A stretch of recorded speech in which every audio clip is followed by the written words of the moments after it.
19 दिसंबर को जो इंडिया गठबंधन की बैठक हुई, इस चौथी बैठक के बाद ये साफ दिख रहा है कि इंडिया गठबंधन के अंदर सब कुछ ठीक नहीं चल रहा है। एक तरफ जहां नीतीश कुमार को संयोजक नहीं बनाया गया, दूसरी तरफ जो ममता बनर्जी उन्होंने पीएम फेस मल्लिकार्जुन खड़गे का प्रस्ताव दिया था और इसी बीच जो सीट शेयरिंग को लेकर जो फूट बंगाल में देखने को मिली, जब कांग्रेस ने 7 सीटों की डिमांड तृणमूल कांग्रेस से की, ममता बनर्जी ने कहा कि बंगाल में तृणमूल कांग्रेस अकेले ही काफी है बीजेपी को हराने के लिए, उन्हें न वाम और ना ही कांग्रेस की जरूरत। और इसी बीच अब अधीर रंजन चौधरी का बयान सामने आ रहा है। जी हां, आपको बता दें कि जो ममता बनर्जी ने अभी हाल ही में जो बयान दिया था, उन्होंने कहा था कि भले ही इंडिया गठबंधन पूरे देश में एक साथ लोकसभा चुनाव के लिए लड़ेगी बीजेपी के खिलाफ, लेकिन अगर बात बंगाल की होती है तो अकेले वो ही काफ़ी है बीजेपी को हराने के लिए। ममता बनर्जी देखा जाए तो कहीं से भी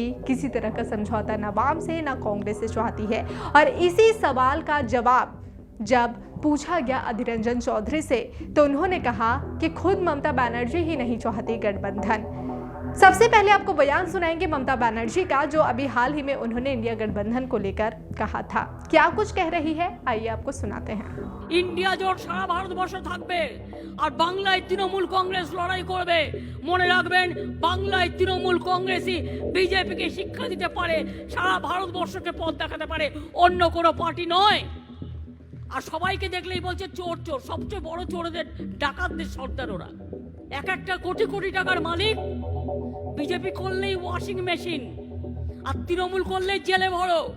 বলছে সব নেতাদের জেলে ভরো, জেলে ভরে রেখে দিচ্ছে, তার কারণ যাতে ইলেকশনটা করতে না পারে, যাতে পার্টির কাজ করতে না পারে।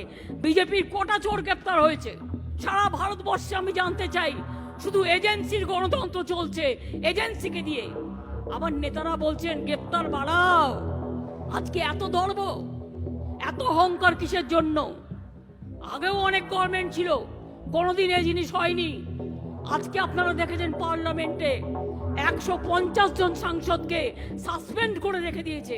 কোনোদিন হয়েছে ভারতবর্ষের বুকে? কোনোদিন হয়নি। যা চলছে অত্যাচার, সন্ত্রাস। আপনারা দেখেছেন সংখ্যালঘুদের ওপর, খ্রিস্টানদের ওপর, দলিতদের ওপর, তপশিলীদের ওপর, আদিবাসীদের ওপর সারা ভারতবর্ষে কি অত্যাচার চালাচ্ছে। এই অত্যাচার বন্ধ করতে হবে। এই অত্যাচার বন্ধ করবার জন্য ডাক দিয়ে যাই নাগিনীর সাথে যারা সংগ্রামের তরে প্রস্তুত হন ঘরে ঘরে। আমি ছাত্র যৌবনদের বলবো, আরো বেশি করে এগিয়ে আসুন এবং একসাথে কাজ করুন, ঝাঁপিয়ে পড়ুন দেশমাতৃকার জন্য, রাজ্যের জন্য, মানুষের জন্য। ইন্ডিয়া জোট সারা ভারতবর্ষে থাকবে আর বাংলায় তৃণমূল কংগ্রেস লড়াই করবে। মনে রাখবেন, বাংলায় তৃণমূল কংগ্রেসই বিজেপিকে শিক্ষা দিতে পারে, সারা ভারতবর্ষকে পথ দেখাতে পারে, অন্য কোনো পার্টি নয়। तो जैसा कि आपने सुना कि सीएम ममता बनर्जी साफ कह रही है कि वो अकेले ही काफी है।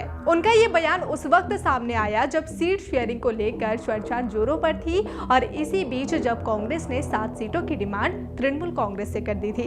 तो वहीं अब आपको बयान सुनाएंगे अधीर रंजन चौधरी का, कि जब उनसे पूछा गया तृणमूल कांग्रेस और कांग्रेस के बीच बंगाल में गठबंधन का, तो क्या कुछ कह रहे हैं, आइए आपको सुनाते हैं। अगर यहाँ के मुख्यमंत्री खुद सवाल उठाए तो क्या किया जाए? हमारे आलाकमान तय करते हैं क्या होना है या नहीं होना है। हम लोग यहाँ चुनाव में मुकाबला करने के लिए बिल्कुल तैयार है, चाहे हमारे विपक्ष कोई भी हो, बिल्कुल तैयार है। बता दें कि इस दौरान अधीर रंजन चौधरी ने बीजेपी पर भी हमला बोला है। जी हां, केंद्र सरकार पर हमला बोलते हुए उन्होंने कहा कि राम नाम पर राजनीति नहीं होनी चाहिए। क्या कुछ वो कह रहे हैं, आइए आपको सुनाते हैं। দেখুন, বিষয়টা যে রাম ভারতবর্ষের সর্বস্তরের মানুষের কাছে দেবতা সমান। রামকে আমরা তো আজ থেকে চিনি না, রামকে আমরা যুগ যুগ ধরে চিনি, জানি। আমাদের এটা আস্থার ব্যাপার। কেউ মৃত্যু হলে তাকেও রাম নাম সত্য হয় বলে তার মৃত্যু হয়। মহাত্মা গান্ধীকে হে রাম বলে শহীদও হতে হয়। এখন ব্যাপার হচ্ছে যে রাম মন্দির নির্মাণ হচ্ছে সুপ্রিম কোর্টের ফয়সলা বা সিদ্ধান্ত নেওয়ার পর।